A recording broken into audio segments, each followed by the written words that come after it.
Bismillahirrahmanirrahim. Assalamualaikum warahmatullahi wabarakatuh.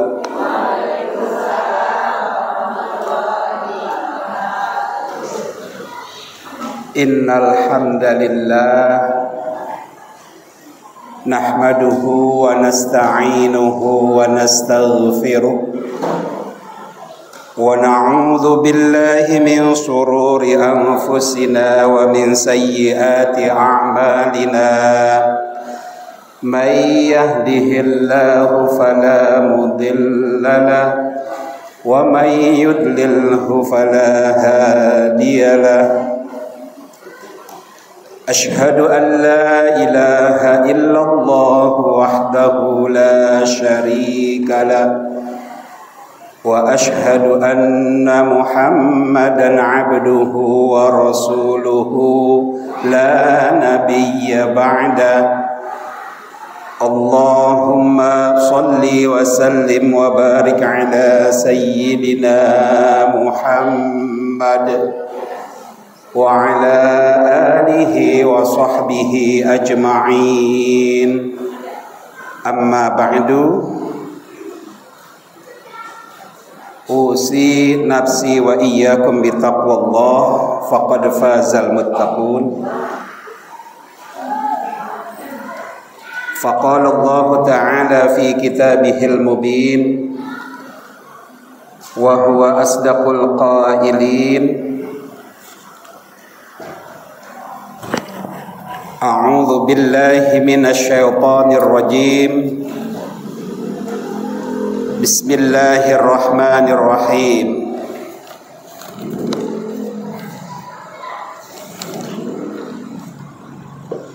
Wa may yatawakkal 'ala Allahi fa huwa hasbuh.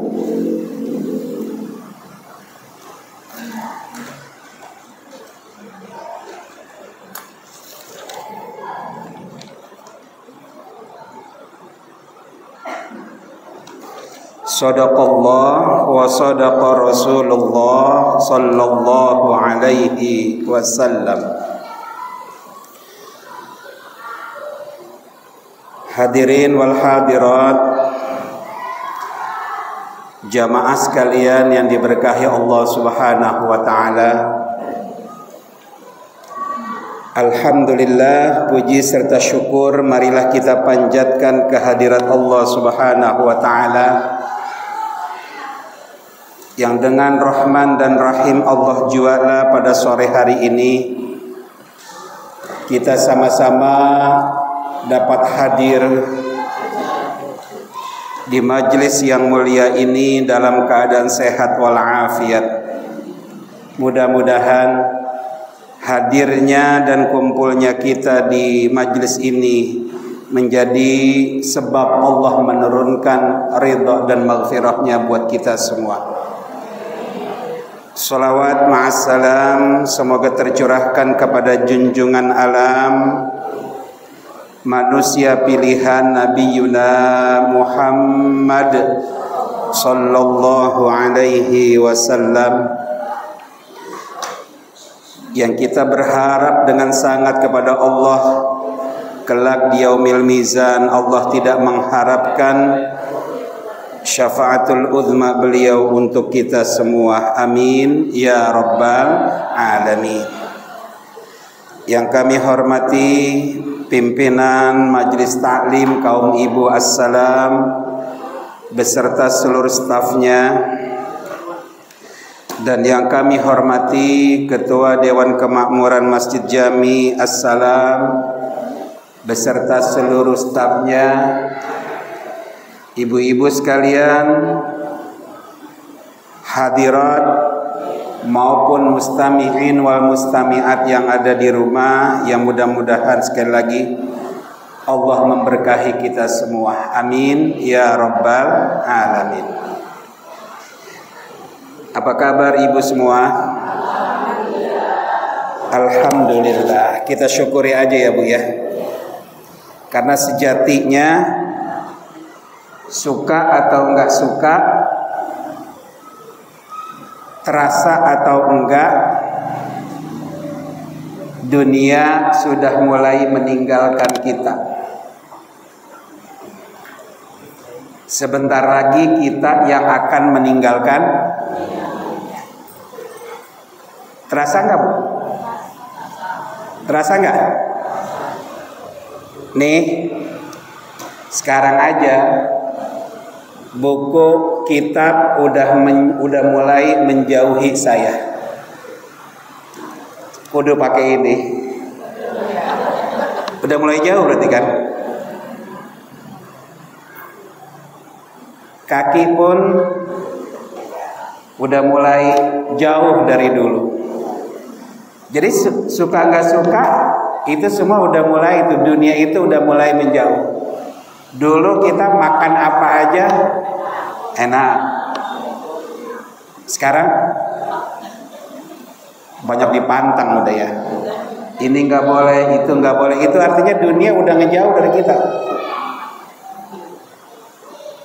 Jadi dengan demikian, sadar atau enggak, kita itu udah mulai menjauh dari dunia, ngedeketin.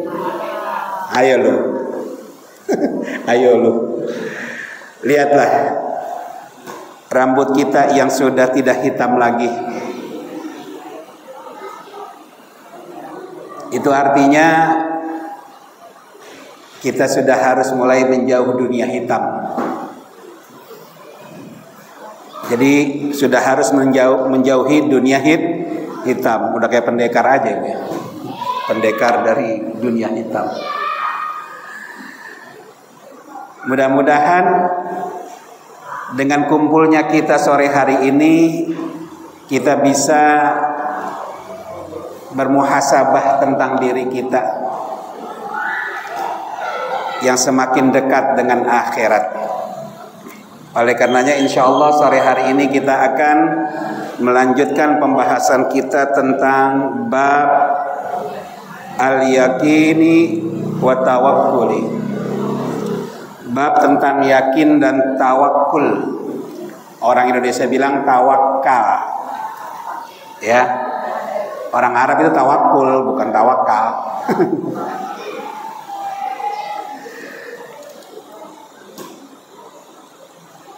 Di pertemuan yang lalu kita sudah mulai pendahuluan, namun insya Allah kita akan ulas kembali lebih mendalam apa itu yakin dan apa itu tawakal.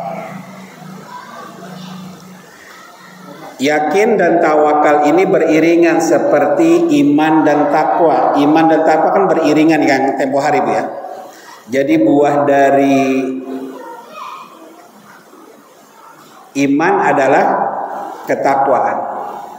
Begitupun dengan yakin, itu nanti yakin yang benar itu akan membuahkan tawakal. Jadi tawakal itu adalah buah dari keyakinan.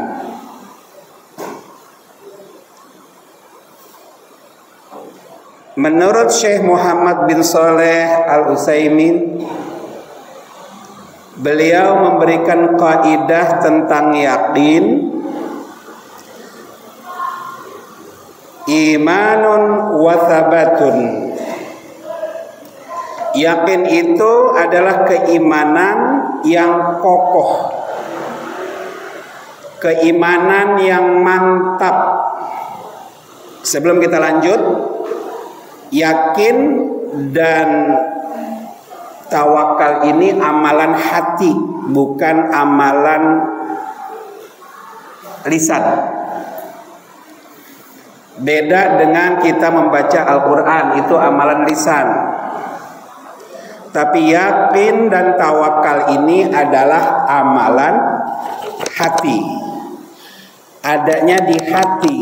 1000 kali lisan kita bilang yakin, yakin, tapi hatinya enggak. Itu bukan, karena yakin itu bukan di ucapan, tapi yakin itu di mana? Di hati. Jadi yakin dan tawakal ini adalah amalan hati. Jadi yakin itu imanun wa thabatun, keimanan dan keteguhan.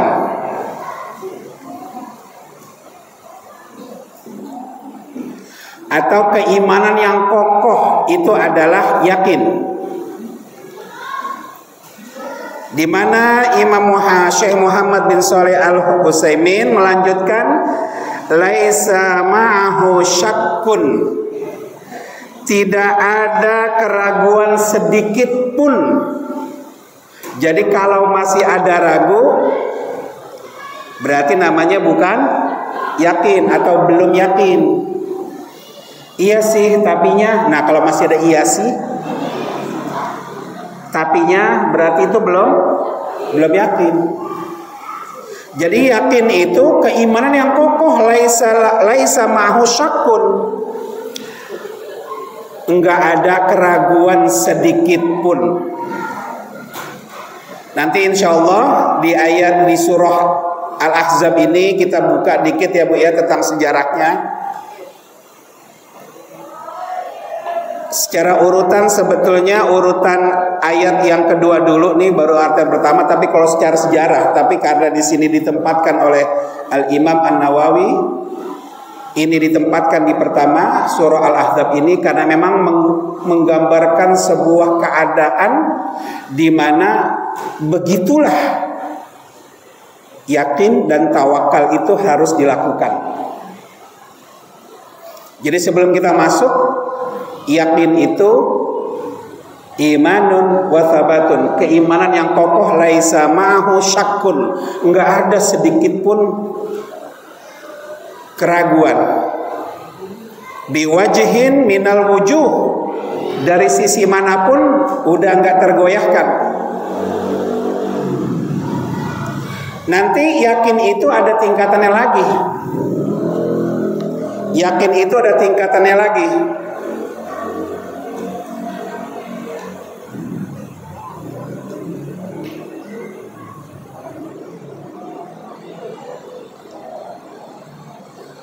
Yakin yang sangat kokoh ini, keimanan yang sangat kokoh ini digambarkan fayaral ghaibal ladzi akhbarallahu anhu wa rasuluhu ka'annahu hadirun baina yadayhi.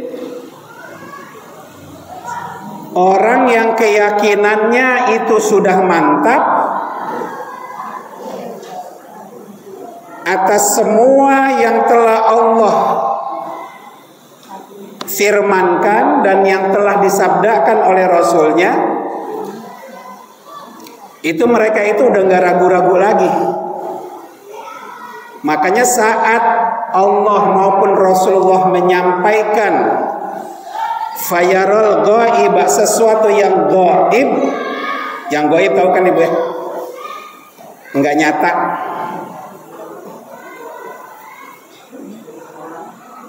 Alladzi akhbarallahu anhu wa rasuluhu, Allah menyampaikan dan Rasulnya menyampaikan sesuatu yang gaib. Kalau mereka udah yakin nih, ka'annahu hadirun baina yadayhi, itu mereka yakin, bahkan seakan-akan semuanya itu udah tergambar jelas di hadapan mereka. Misalnya kata Allah, nanti di akhirat itu ada surga, ada neraka. Itu bagi orang yang yakin itu percaya langsung, yakin percaya langsung. Adapun mereka yang nggak yakin, mereka nggak percaya hal itu. Jadi kalau udah yakinnya udah laisa ma'ahu syakkun, udah nggak ada keraguan sedikit pun, apapun yang disampaikan, seperti Sayyidina Abu Bakar Siddiq radhiyallahu an, begitu Rasulullah menceritakan ihwal Isra-nya beliau dari Masjidil Haram ke Masjidil Aqsa, beliau karena sudah yakin dengan apa, udah percaya dengan Allah dan Rasulnya, makanya apapun yang dikatakan oleh Allah dan Rasulnya, beliau yakin, langsung iman.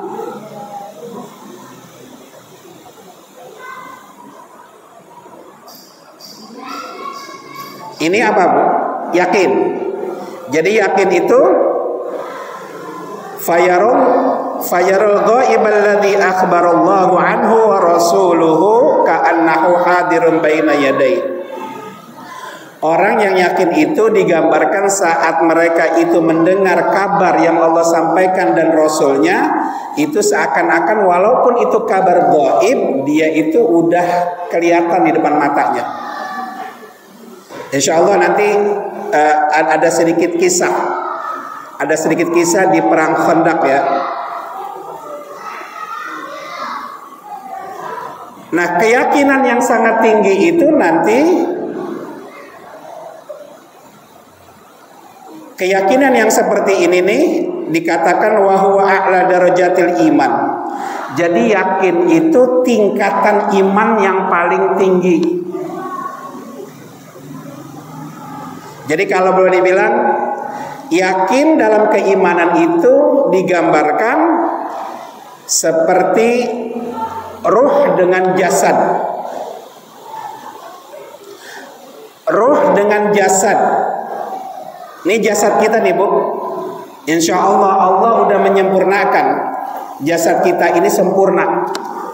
Sampai-sampai lubang hidung kita ini menghadap ke bawah. Kenapa menghadap ke bawah? Enggak ke atas aja. Sebab kalau kita enggak bawa payung, hujan terpenuh banjir. Ya. Kenapa mata kita dua-duanya di depan, enggak di pinggir? Kayak kuda gitu. Jadi kita ini udah ahsanul khaliqin, udah bentuk tubuh kita ini udah sempurna, udah bagus. Tapi tanpa ruh, apa jadinya tubuh kita? Mata bisa dipakai, tanpa ruh, maka nanti yakinnya itu dan yakin dan iman itu, ya.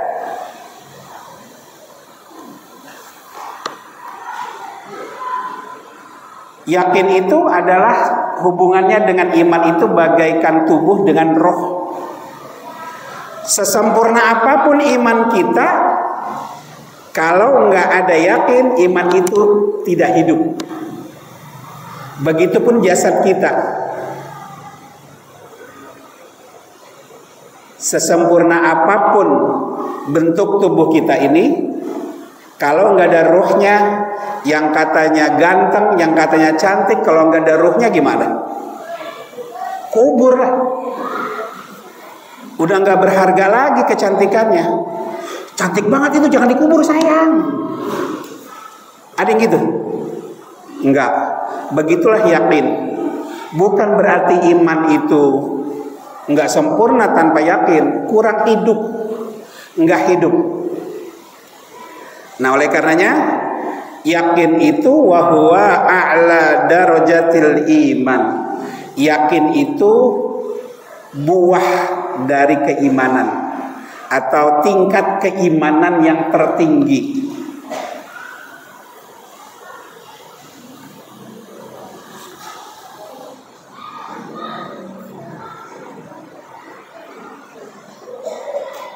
Menurut Al-Imam Ibnu Qayyim, beliau membagi tingkatan yakin itu ada 3. Boleh dicatat. Yang pertama, ilmul yaqin. Yang kedua, haqqul yaqin. Yang ketiga, ainul yaqini.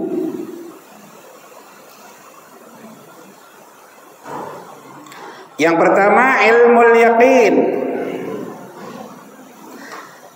Contohnya seperti ini. Ilmul yaqin, haqqul yaqin, ainul yaqin.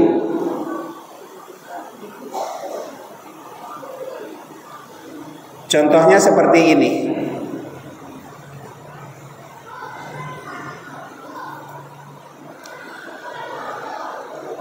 Kalau saya katakan di kota Mekah itu ada Ka'bah Baitullah, Ibu percaya nggak? Bagi ibu, Oh saya percaya kayak gitu kan. Kenapa percayanya? Saya pernah dengar dari teman yang pulang dari sono, yang pulang dari Mekah, bahwa memang Ka'bah itu indah banget di Masjidil Haram adanya. Dan saya juga ngeliat tuh di YouTube, gitu kan? Itu namanya ilmu yakin. Baru sebatas ilmu yakin. Kita tahu keberadaannya memang ada di sana.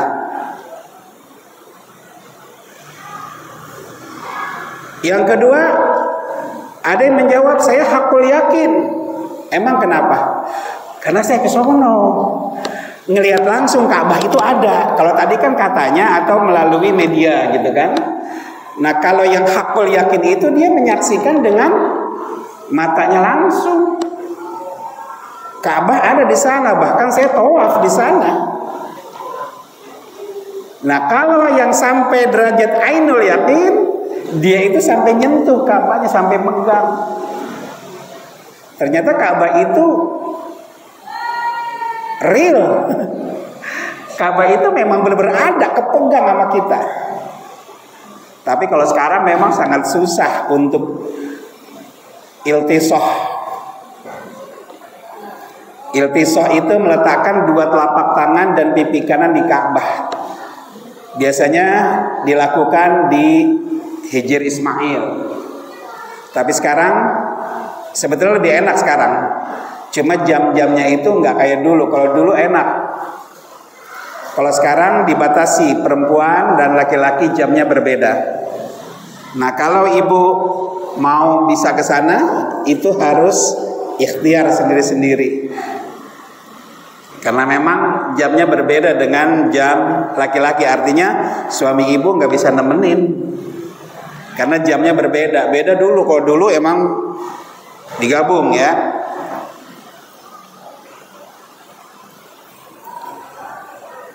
Jadi keyakinan itu benar-benar, jadi yakin itu adalah iman yang kokoh, iman yang sudah mantap. Sebagaimana waktu Rasulullah Shallallahu Alaihi Wasallam hijrah dari Mekah ke Madinah, beliau diuber-uber oleh seorang budak, oleh orang-orang kafir. Bahkan Rasul pernah sampai ditodongkan pedang di lehernya. Si penodong itu menyatakan, "Man yamna'uka minni?" Sekarang siapa ya Muhammad yang akan melindungi kamu? Dengan yakin Rasulullah Shallallahu Alaihi Wasallam menjawab, Allah. Allah yang akan melindungi aku. Itu namanya keyakinan. Keyakinan yang begitu menghujam di dada Rasulullah dengan jawaban yang sangat meyakinkan, membuat orang yang menodongkan pedangnya itu bergetar, bahkan pedang itu jatuh. Hingga Rasulullah ambil pedangnya. Kembali Rasulullah mengancam orang yang tadi itu, "Man yamna'uka minni?" Sekarang siapa yang mau melindungi? Siapa yang bisa melindungi kamu? Karena orang itu nggak punya keyakinan, dia bergetar, dia ketakutan, dan Rasulullah pun memaafkannya hingga dia mengucapkan 2 kalimat syahadat. Ini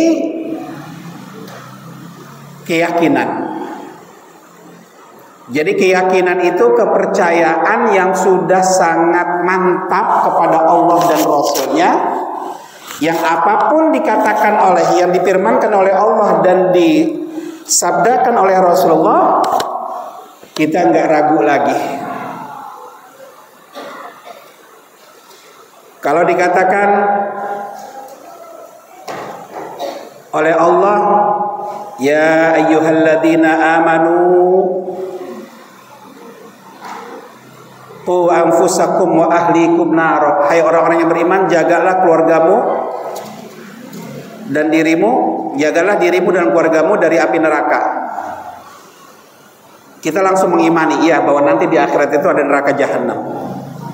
Maka kita bersiap-siap, jangan sampai nanti di akhirat kita dan keluarga kita masuk ke neraka jahanam. Ini diyakini. Begitupun dengan larangan-larangan yang Allah sampaikan, itu langsung kita imani tanpa protes. Nah, buah dari keyakinan yang mantap, wa min ajalit tsamaratil yaqinu at-tawakkulu. Buah dari keyakinan yang mantap ini adalah tawakal. Jadi tawakal itu buah dari yakin.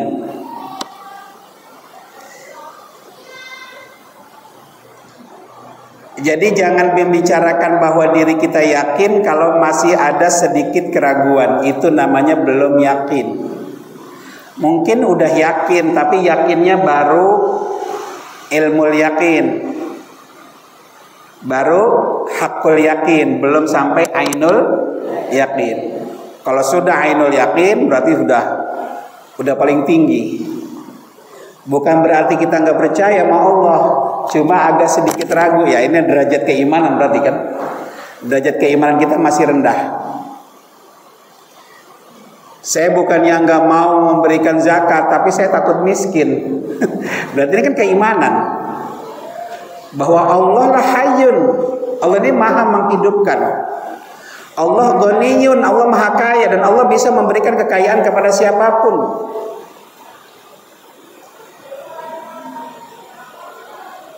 Nah, oleh karenanya kalau belum yakin, ini belum disebut imannya belum mantap. Bisa jadi yakinnya itu masih diyakin tahapan pertama, baru di ilmul yakin. Dan ini memang harus terus kita coba ya Bu ya. Harus kita coba terus. Jangan lantas Rasulullah Shallallahu Alaihi Wasallam menjadi contoh teladan buat kita.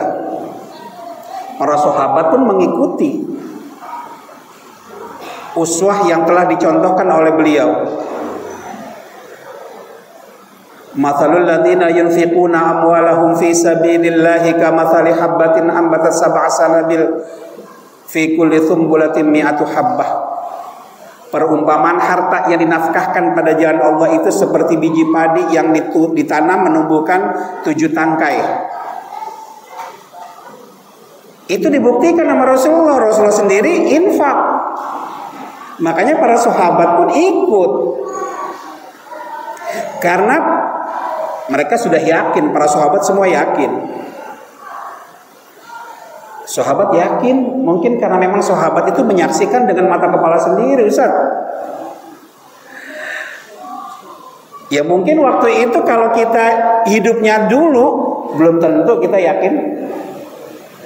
Ya Bu ya, belum tentu kita bisa yakin. Yang paling simpel dah, Abdullah bin Ubay bin Salul aja, ya. Itu beliau hidup pada zaman Rasulullah, tapi beliau munafik. Beliau menampakkan keimanan di balik kemunafikan hatinya. Artinya mungkin kita berdalih, kan waktu itu Rasul sendiri yang kita menyaksikan langsung bagaimana Rasul berdakwah gitu. Kalau sekarang kan enggak, kita hanya membaca dari kitab, membaca dari Al-Quran, membaca dari hadis, enggak menyaksikan langsung. Kalau sahabat kan makanya punya keyakinan yang sangat tinggi karena mereka itu hidup bareng sama Rasulullah. Itu mungkin kita ngomongnya kayak gitu. Coba deh, coba nanti ya. Nanti kita bahas. Sekarang kembali bahwa salah satu di antara buah yang paling tinggi dari yakin itu adalah tawakal. Apa tawakal itu? Sidqu tima'il qalbi. Tawakal itu kondisi hati yang benar-benar bergantung kepada Allah.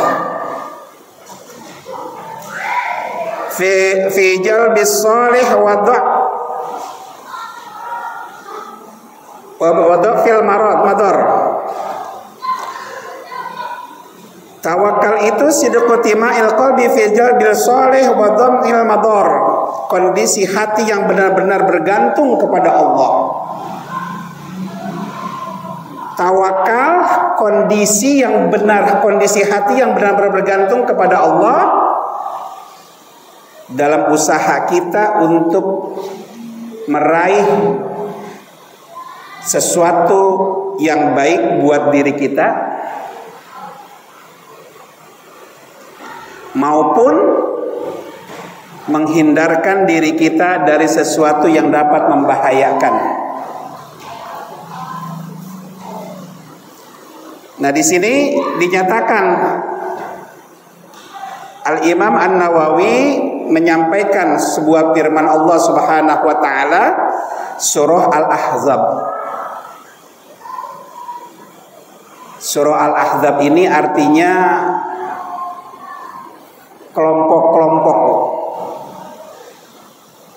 Ahzab ini menggambarkan perang Khandaq. Makanya perang Khandaq itu nanti namanya ada 3. Ada perang Khandaq, ada perang Parit katanya, padahal dia juga, dan perang Ahzab. Kenapa? Kita tahu bahwa perang Ahzab ini perang terbesar ketiga setelah perang Badar pada tahun kedua Hijriah tanggal 17 Ramadan, yang waktu itu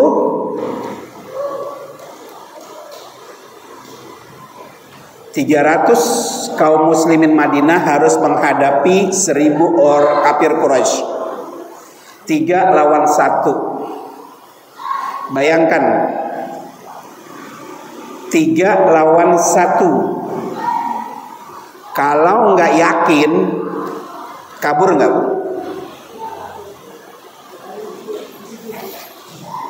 Ini gimana nih? Setiap satu orang kita harus mengalahkan, harus berhadapan dengan 3 orang. Ini kalau nggak punya keyakinan dan nggak punya tawakal alallahi, ini mustahil. Yang kedua, perang Uhud. Ini pun sama. 3.000 kaum kafir Quraisy Mekah berhadapan dengan 700 banding 3.000. Awalnya kaum muslimin ini ada 1.000. Nah, gara-gara tadi ini nih, ada Abdullah bin Ubay bin Sahul, orang kafir, orang munafik. 3.000 bro lawan 1.000, nyari mati kita ke medan perang. Mana istri masih muda, kita pulang aja. Akhirnya yang 300 pulang karena nggak yakin, karena memang imannya itu nggak sampai di hati. Kan orang munafik itu kan ayatul munafiki salatun kan. Idza hadatsa kadzaba, sebetulnya yang diucapkan sama dia bahwa dia beriman itu dusta. Makanya nggak punya keimanan dan nggak punya keyakinan, sementara yakin itu adalah iman yang mantap dan dia nggak punya itu. Makanya orang yang punya keyakinan, kita yakin kita pasti menang. Kalaupun kita terbunuh, surga udah menanti kita. Yakin percaya bahwa nanti ada surga sebagai balasan bagi orang yang syahid di medan perang. Ini yakin. Dan di dalam surga kita akan dilayani oleh bidadari, lebih cantik dibanding bini kita katanya. Lebih semangat lagi kan? Karena keyakinan itu. Apalagi waktu perang Ahzab di sini digambarkan ya Bu ya. Jadi setelah perang Badar tadi 3-1, dengan izin dan pertolongan Allah, kaum muslimin Madinah mampu memenangkan peperangan. Di antara korban yang tewas adalah Abu Jahal, paman Nabi. Makanya anaknya Hindun dan suaminya Abu Sufyan Ini jadi propaganda, jadi provokator, mempropagandakan pembalasan atau rematch lah kalau orang bertanding bilang itu. Mereka tuh menuntut balas kekalahan pada perang Badar hingga terjadilah perang Uhud di tahun ke-3 Hijriah. Di tahun ke-3 Hijriah ini terjadi perang Uhud, perang kedua. Nanti di surah yang kedua kita bahas tentang Uhudnya. Dan pada perang ketiga, orang-orang kafir Quraisy ini makin makin menjadi-jadi dendamnya kepada kaum muslimin Madinah. Makanya mereka mengumpulkan semua kabilah-kabilah yang ada di Mekah, yang ada di daratan Arab, untuk menyatu menghancurkan kaum muslimin Madinah. Makanya disebut Ahzab ini karena musuh itu datangnya bukannya sedikit. Mereka berkelompok, ini berkelompok, akhirnya sampai 10.000 orang. 10.000 tentara yang akan menyerbu kota Madinah, kaum muslimin di kota Madinah. Seketika Rasulullah mendengar kabar tersebut, beliau juga manusia. Beliau berusaha untuk melakukan perlawanan. Beliau susah payah mengumpulkan pasukannya, terkumpul 3.000 orang. Lagi-lagi 3.000 lawan 10.000. Padahal Madinah waktu itu lagi paceklik, lagi susah. Namanya paceklik ya Bu, paceklik yang berkepanjangan. Mau makan susah, pokoknya buat makan aja susah. Dalam kondisi yang lemah karena susah, karena paceklik yang panjang, mereka akan diserang oleh musuh yang datangnya begitu banyak. Hingga Rasulullah demokratis. Beliau rapat, beliau musyawarah. Ini bagaimana strategi yang akan kita terapkan melihat musuh yang datang itu banyak banget nih. Bahkan nyarisnya nanti di saat keadaan begitu genting sekalipun, justru orang-orang Yahudi yang ada di dalam kota Madinah ini melakukan pemberontakan. Jadi bukan hanya musuh dari luar, termasuk musuh-musuh Islam yang dari dalam kota Madinah pun berontak. Ada seorang sahabat Rasul yang bernama Salman Al-Farisi yang kita ketahui dari sejarah, beliau berasal dari Persia. Beliau seorang pencari Tuhan yang sejati ya Bapak Ibu. Beliau tinggalkan agama nenek moyangnya untuk mencari Tuhan Rabbul Jalil, yang akhirnya beliau sampai kehabisan bekal.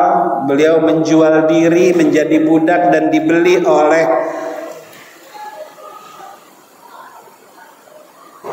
orang kaya Madinah, yang akhirnya pada peristiwa hijrah beliau menyaksikan langsung tanda kerasulan Nabi kita Muhammad di pundaknya, ada stempel kenabian. Itu beliau tuh berusaha meyakini dirinya. Dan beliau memberikan ide, ya Rasulullah, gimana untuk menghambat pasukan yang begitu banyak yang akan menyerbu kita? Kita buat parit. Paritnya bukannya kecil Bu, apalagi kita ketahui Madinah itu ya bebatuan, gunung batu. Kalau ibu pernah ke Madinah, di sana kan ada Masjid Salman Al-Farisi dengan Masjid Sabahnya itu di atas bukit. Itu tempat-tempat pengintaian musuh di sana. Dan digalilah parit. Saat digali parit itu ribuan orang menggali parit. Saking susahnya makan, mereka itu sampai harus mengganjal perut mereka dengan batu. Karena sudah tidak ada lagi yang dimakan. Sementara mereka harus menghadapi pasukan yang sangat berat, sangat banyak, sangat kuat.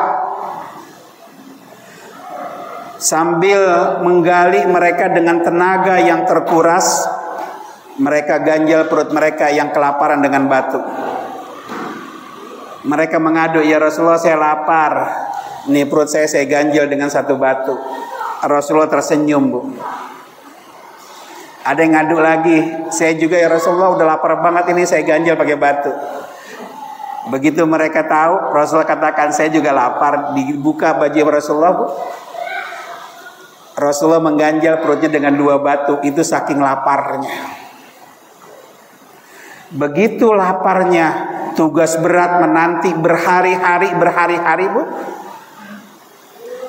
Ada laporan dari sahabat, ada sebuah batu besar yang nggak bisa dipecahin, yang nggak bisa disingkirkan.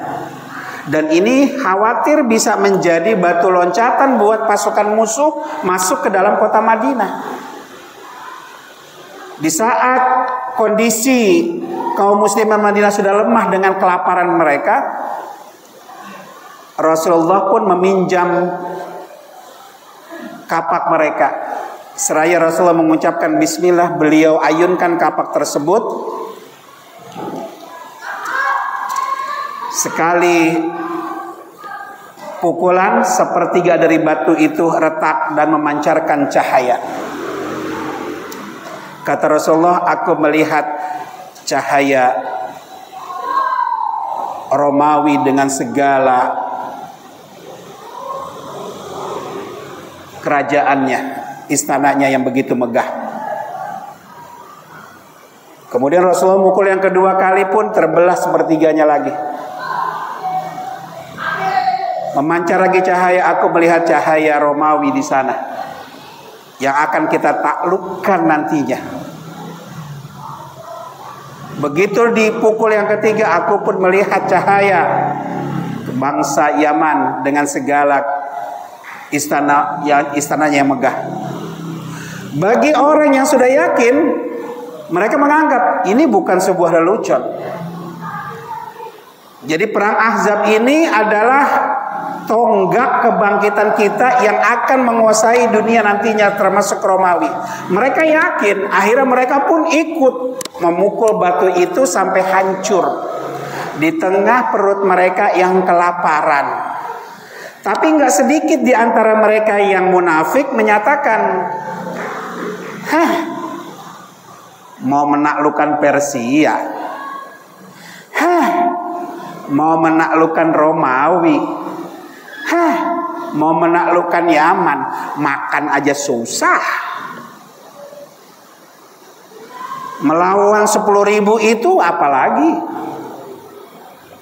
Dengan kondisi yang seperti ini nggak mungkin kita bisa menang perang, nggak mungkin kita bisa bertahan dari serbuan pasukan musuh. Bahkan dikisahkan ada seorang sahabat yang kasihan melihat keadaan Rasul dan para sahabat yang lain kelaparan. Tapi apa daya, mereka juga nggak punya apa-apa kecuali 1 ekor kambing yang sudah kurus karena nggak makan. Kambing juga nggak makan. Akhirnya diam-diam sahabat ini menyembelih kambing tersebut. Padahal itu kambing atu-atunya kesayangan dia mereka. Terus mereka sahabat itu berbisik, "Ya Rasulullah, nanti mampir ya ke rumah saya." "Ngapain?" "Jangan bilang-bilang yang lain ya Rasulullah. Saya punya kambing 1, itu pun kecil ya Rasulullah, kurus. Saya dengar engkau kelaparan wahai Rasulullah." Kata Rasulullah, "Nggak mungkin saya makan sementara sahabat saya kelaparan. Terus gimana? Kita undang saja mereka secara matematika. Kambing 1 mau ngundang orang 1.000, Bu. Ibu hajatan ngundang 1.000 orang butuh daging berapa kilo, Bu?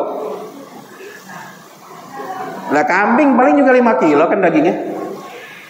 Enggak cukup, tapi dengan izin Allah keberkahan pun muncul. Cukup, bahkan saat si empunya rumah itu membuka kualinya itu masih ada buat keluarganya, Bu. Kenapa? Nah, nanti dari sebuah keyakinan dan ketawakalan ini akan turun keberkahan dari Allah. Makanya nanti kembali kepada kita nih. Di tengah situasi seperti itu, gimana dah kalau kita? Ya udahlah, emang boro-boro buat ngelawan, buat makan aja susah, ngapain kita bertahan? Bahkan di sisi lain Rasulullah tuh sampai bertahan, mencoba bertahan dari serangan musuh. Jadi musuh itu di depan, di seberang parit itu udah siap nombak. Mau nyebrang mereka nggak bisa karena parit itu dibuat itu yang nggak mungkin kuda perang itu bisa meloncat, jadi lebar paritnya.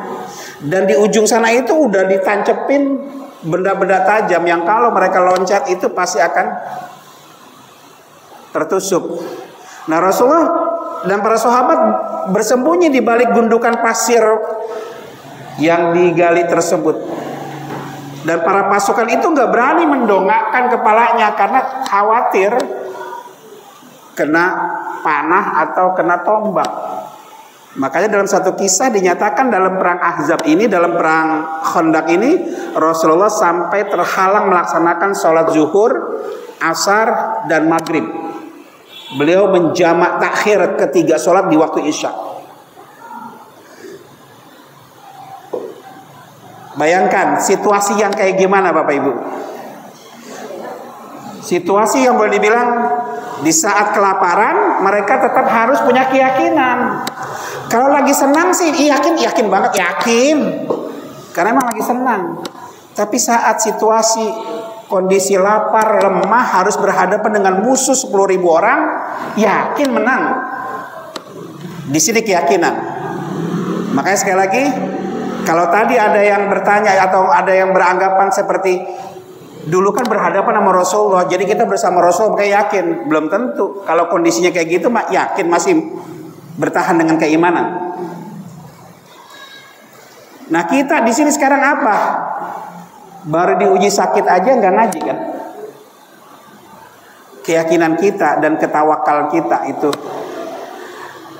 Bayangin, saya tuh kalau habis zuhur biasanya kan istirahat, habis dari masjid saya istirahat makan siang gitu kan. Itu kadang saya sambil istirahat nyetel televisi. Itu di RCTI itu sekitar jam 1-an itu ada acara Take Me Out gitu kan. Saya bilang ganti.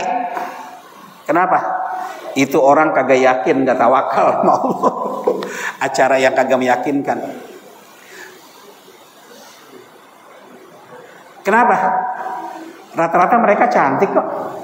Rata-rata mereka ganteng kok. Tapi mereka nggak tawakal kepada Allah. Mereka mengandalkan, masa iya sih nggak dapat, nggak laku. Jadi kalau kita masih punya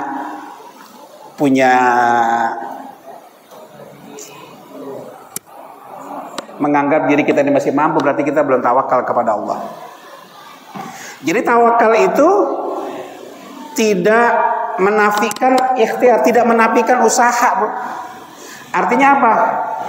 Saat masuk 10.000 pasukan besar udah mengancam di depan pintu gerbang kota lama Madinah, para sahabat yakin menang, dan mereka tawakal tu Allah dengan berusaha membangun parit.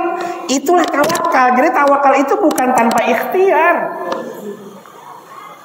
Jadi catat nih, tawakal itu bukan tanpa ikhtiar, bukan menafikan ikhtiar. Ini kadang-kadang kita sakit, pengen sehat. Ya, saya mau pasrah, saya mau tawakal tu Allah aja lah. Berobat enggak. Makan apa aja dimakan. Yuk, apa ini namanya tawakal? Makanya ada sahabat yang menyatakan, ya Rasulullah, saya bertawakal kepada Allah atau saya ikat ontak saya dulu baru saya bertawakal kepada Allah. Kata Rasulullah, ikat ontak kamu kemudian kamu bertawakal kepada Allah. Jadi ikhtiar dulu. Jangan bilang begitu pas ontanya hilang baru takdir ngomongnya. Tawakal dulu. usaha dulu baru ikhtiar dulu baru tawakal.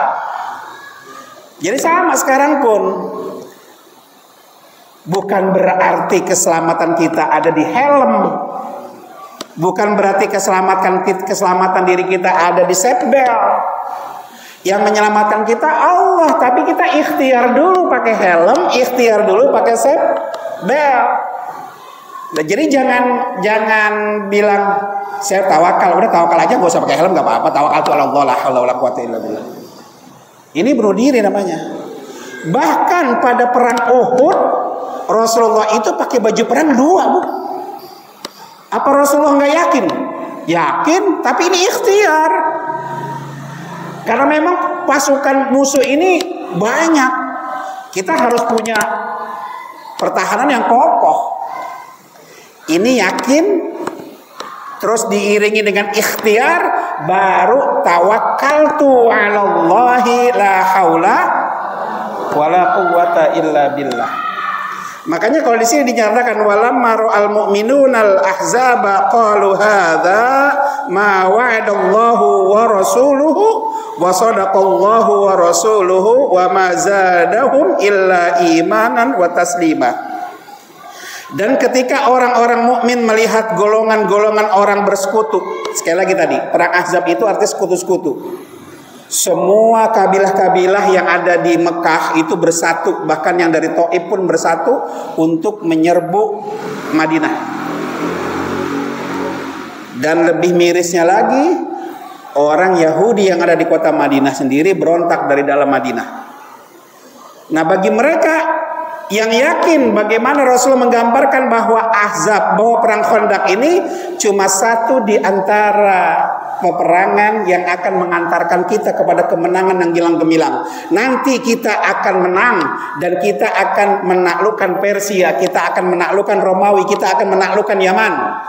Dan itu jadi keyakinan yang disampaikan oleh Rasul, jadi keyakinan.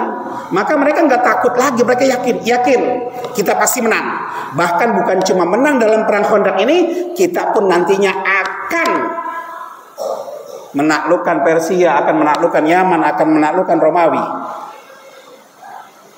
Nah, karena keyakinan ini mereka berusaha dengan keras. Bagaimana kita bisa meraih kemenangan itu?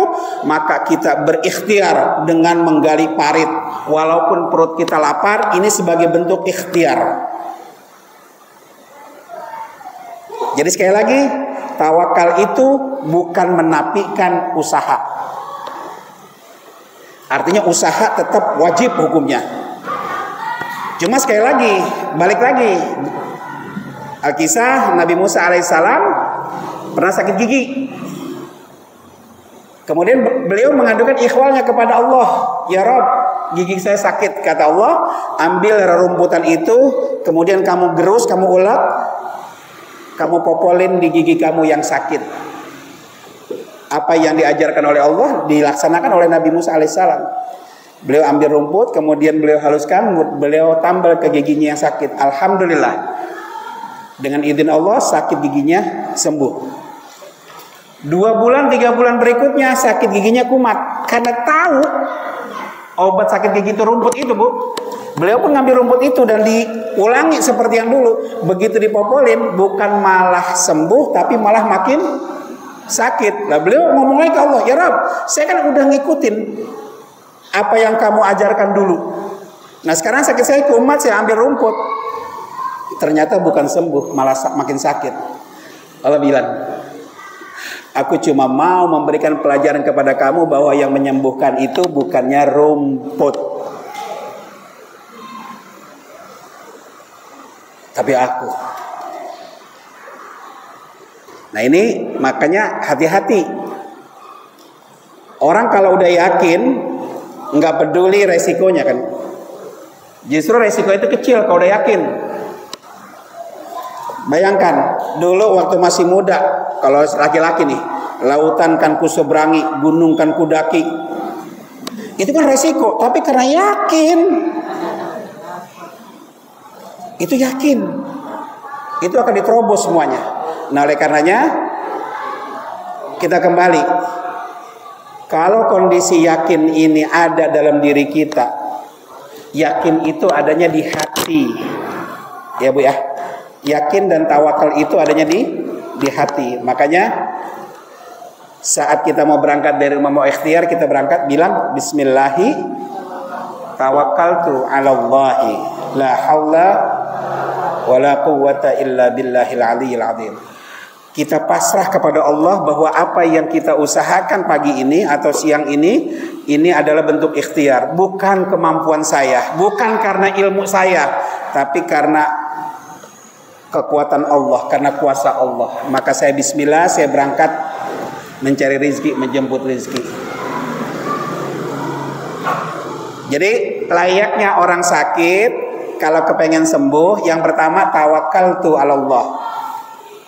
Yang kedua ikhtiar, bergerak, jangan diam aja. Jadi tawakal itu bukan diam, bukan pasrah. Layaknya orang lapar pengen kenyang, yang pertama yakini dulu kalau Allah itu sang pemberi rizki. Terus bergerak, usaha, kerja, jangan diam aja, jangan nungguin besek datang ke rumah kalau ada yang ngirim. Jadi yakin dulu kalau Allah itu maha pemberi rizki, dan kita tawakal tuh, berserah diri kepada Allah. Kerja itu cuma efek, cuma kewajiban. Hasil itu adalah bonus yang Allah berikan buat kita. Jadi bukan karena ilmu kita bisa menghasilkan uang, bukan karena kedudukan kita bisa kaya, tapi memang Allah lah yang maha kaya. Bukan karena cantik kita dapat jodoh. Berapa banyak yang cantik? Itu tadi saya bilang di acara Take Me Out itu orang cantik semua itu. Berarti cantik itu bukan berarti gampang nyari jodoh. Buktinya mereka susah nyari jodoh. Makanya tawakal kepada Allah, berserah diri kepada Allah. Berapa banyak orang yang usahanya siang malam, tapi hasilnya kalah dengan mereka yang cuma tanda tangan. Itu tawakal tuh Allah. Rezeki itu Allah yang ngatur, kita cuma ikhtiar, kita cuma usaha. Jadi yang saya mau sampaikan, yang saya mau jelaskan, sebagaimana yang dikatakan oleh Al-Imam An-Nawawi, bahwa tawakal itu adalah, bahwa yakin itu adalah keimanan yang tinggi. Yakin itu keimanan yang mantap. Dan untuk mencapai keimanan yang mantap, biasanya Allah uji kita dengan kekurangan-kekurangan. Yakin gak? Kita masih beriman gak kepada Allah? Dan ujian itu ada dua.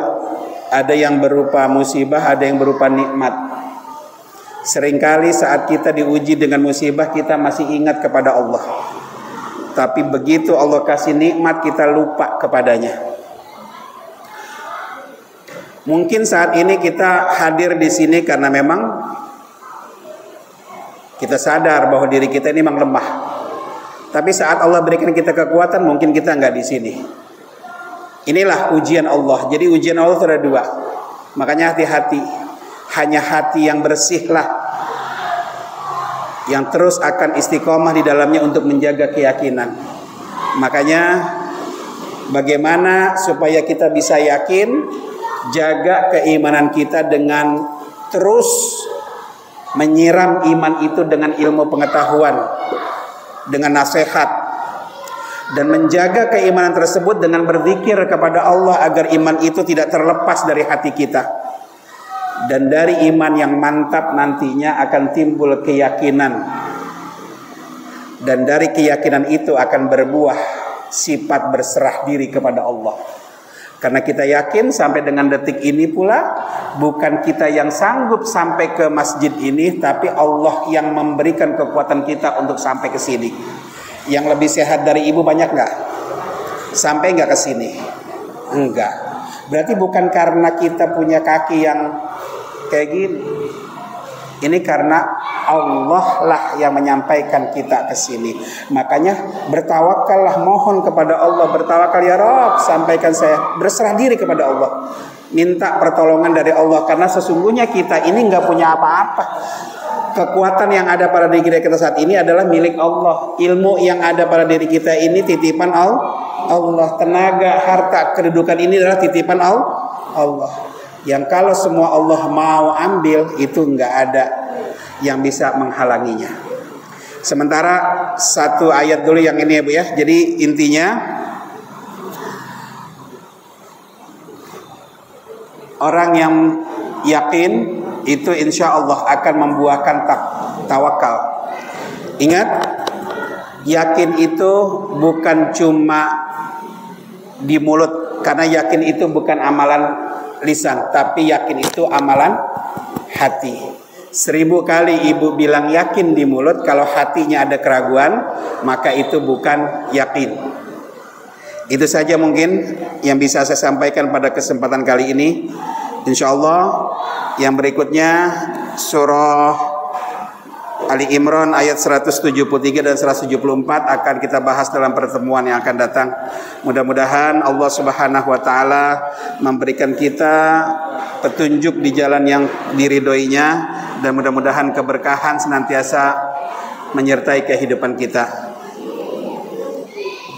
Wallahul muwaffiq ila aqwamit thoriq. Mohon maaf atas segala hilaf. Billahi taufiq wal hidayah. Wassalamualaikum warahmatullahi wabarakatuh.